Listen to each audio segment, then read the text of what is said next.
Hello everyone. आज का topic है योग दर्शन। इससे पहले हमने सांख्य दर्शन की बात की थी।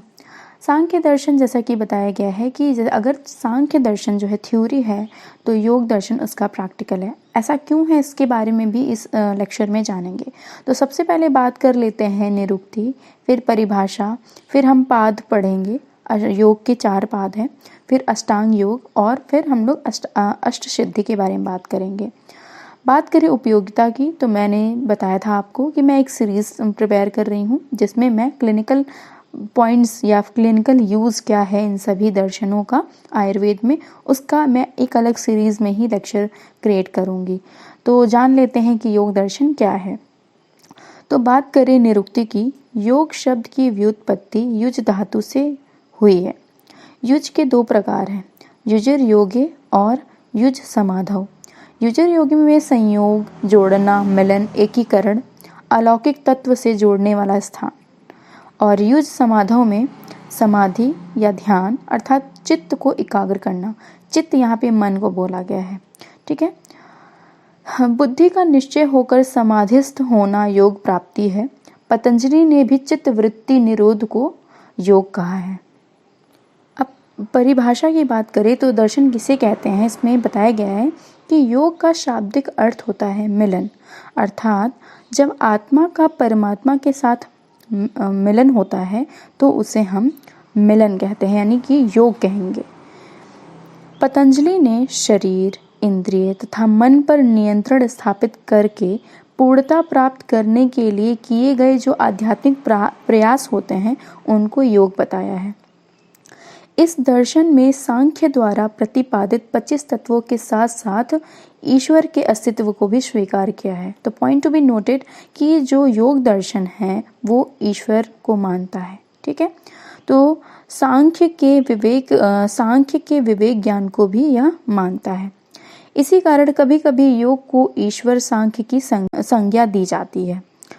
योग दर्शन केवल्य प्राप्ति के लिए व्यवहारिक मार्ग का निर्देश करता है, ठीक है। तो इसमें आती हैं चित्त और उसकी वृत्तियाँ। तो ये चित्त और उसकी वृत्तियाँ हैं क्या, इसके बारे में जान लेते हैं। योग सूत्र में चित्त वृत्ति के निरोध को योग कहा गया है। चित्त से तात्पर्य है बुद्धि, अहंकार और मन, ठीक है। यह प्रकृति का प्रथम विकार है जिसमें सत्व की प्रधानता होती है। विकार यहाँ कहने, जब भी सृष्टि उत्पत्ति होती है तो आपको पता है कि प्रकृति पुरुष से जब महत, अहंकार ये बनते हैं, फिर त्रिगुण बनते हैं, ये आपके विकार में आते हैं। तो सबसे पहले त्रिगुण में सत्व आता है, फिर रज आता है, फिर तम आता है। तो इसीलिए बोला गया है यह प्रकृति का प्रथम विकार है जिसमें सत्व की प्रधानता रहती है। चित्त स्वभाव से जड़ है, किंतु पुरुष जो है यानी आत्मा के निकटतम होने के कारण यह उसके प्रकाश से प्रकाशित हो जाता है, चेतन जान पड़ता है, ठीक है, यानी चेतनता होती है इसमें। जब चित्त का किसी विषय से संपर्क होता है तो यह उसी का आकार ग्रहण कर लेता है। इस स्वरूप परिवर्तन को ही वृत्ति कहा जाता है। पुरुष के चैतन्य का प्रकाश जो वृत्ति को प्रकाशित करता है वह ज्ञान कहलाता है। अब बात करते हैं चित्त की वृत्तियों के बारे में, ठीक है। चित्त की जो है 5 वृत्तियाँ कही गई हैं जिसमें आते हैं प्रमाण, विपर्य, विकल्प, निद्रा और स्मृति। प्रमाण यहाँ पे है सत्य ज्ञान, विपर्य है यानी कि मिथ्या ज्ञान, विकल्प है कल्पना, निद्रा आपको पता है, स्मृति भी आप जानते हैं। अब प्रमाण के 3 भेद हैं। योग दर्शन में 3 प्रमाण को माना गया है, प्रत्यक्ष, अनुमान और शब्द। किसी वस्तु के संबंध में मिथ्या ज्ञान को विपर्य कहते हैं। जैसे अगर आप कहीं रास्ते में जा रहे हैं और आपने रस्सी देखा और उसको आप अंधेरे में सांप समझ लेते हैं तो ये आपको मिथ्या ज्ञान हो गया है, इसको आप विपर्य कहेंगे। विकल्प जो होता है, विकल्प केवल कल्पना ही, जैसे आकाश कुसुम्भ, विकल्प में यानी कि अगर कोई चीज़ आप कल्पना करते हैं, इमेजिन करते हैं, ठीक है, ये आपका आता है विकल्प में। निद्रा से तात्पर्य होता है ये मन के विकार है, ठीक है। स्मृति जो होती है वो भूतकाल के अनुभव की मानसिक प्रतीति है, यानी कि स्मृति यानी मेमोरी, जो चीज़ें आपके साथ पास्ट में हुई हैं उसी का इन्फॉर्मेशन जो आप लेकर के बैठे हैं, जो एक्सपीरियंस है वो है आपका मेमोरी। पुरुष का चित्त की वृत्तियां या विकारों के साथ भ्रमवश अपना तादात्म्य स्थापित कर लेना ही बंधन है। अब जैसे होता क्या है कि ये जो वृत्तियां हैं, ठीक है, इन वृत्तियों के कारण या इन विकारों के कारण हम भ्रम में होते हैं, ठीक है। ये इस भ्रम में रहने का तात्पर्य हम बंधन में हैं, ठीक है। तो इस अवस्था में पुरुष अपने को कर्ता भोक्ता आदि समझने लगता है, यानी कि अहंकार, जिसे बोला गया ना कि अपनी पहचान धारण करने लगता है, ठीक। तो ऐसा प्रतीत होने लगता है कि पुरुष का ही जन्म तथा मरण होता है, वही नाना दुखों को झेलने वाला है। तो बताया गया है कि जो दुख होता है वो 5 प्रकार के होते हैं: अविद्या, अस्मिता, राग, द्वेष तथा अभिनिवेश। मतलब कि अविद्या जिसको विद्या का ज्ञान ना हो, मतलब जिसको ज्ञान ना हो, अस्मिता यानी कि अहंकार, राग मतलब किसी से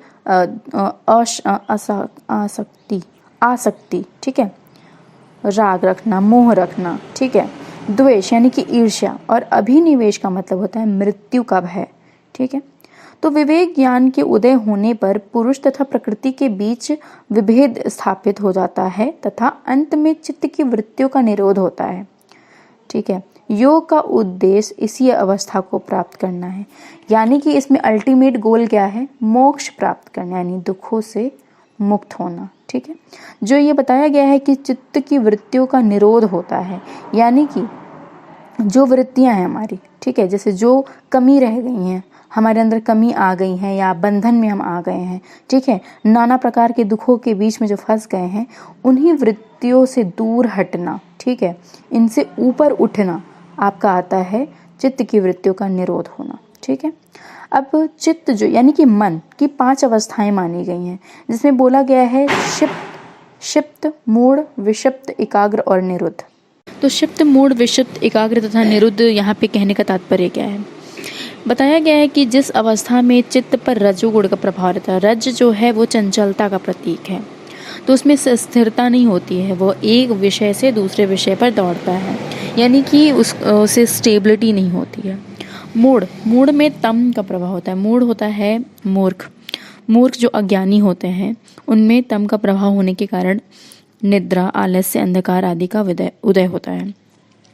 फिर आता है विक्षिप्त अवस्था, इसमें सत्व की प्रधानता रहती है, लेकिन कभी कभी रज भी क्रियाशील हो जाता है, तो उसमें चित्त अधिक समय तक विषय पर टिका रहता है, यानी स्टेबिलिटी होती है जस्ट बिकॉज ऑफ सत्व की प्रधानता। इसमें पूर्णतया सत्व का प्रभाव होता है तथा रज और तम नियंत्रित हो जाता है, और अंतिम में सर्वोच्च अवस्था में, यानी अल्टीमेट क्या होता क्या है कि सत्व की प्रधानता की वजह से चित्त की जो वृत्तियां होती हैं वो लोप हो जाती हैं, यानी चली जाती हैं और अपने स्वाभाविक दशा में आ जाती हैं, यानी स्वाभाविक दशा को प्राप्त हो जाती हैं, क्लैरिटी आ जाती है अपने विषयों को लेकर के। तो ये था पार्ट फर्स्ट ऑफ योग दर्शन। हम लोग पार्ट सेकंड में अष्टांग योग के बारे में पढ़ेंगे। कोई भी पॉइंट या फिर कोई भी इसमें निरुक्ति ना समझ में आई हो या फिर विषय न समझ में आया हो तो आप कमेंट सेक्शन में उसके लिए क्वेरी कर सकते हैं, और डिस्क्रिप्शन बॉक्स ज़रूर चेकआउट कीजिएगा, उसमें कई लिंक मैंने आपको प्रोवाइड कर दिए हैं रिलेटेड टू पदार्थ विज्ञान। Thank you for watching my video and take care.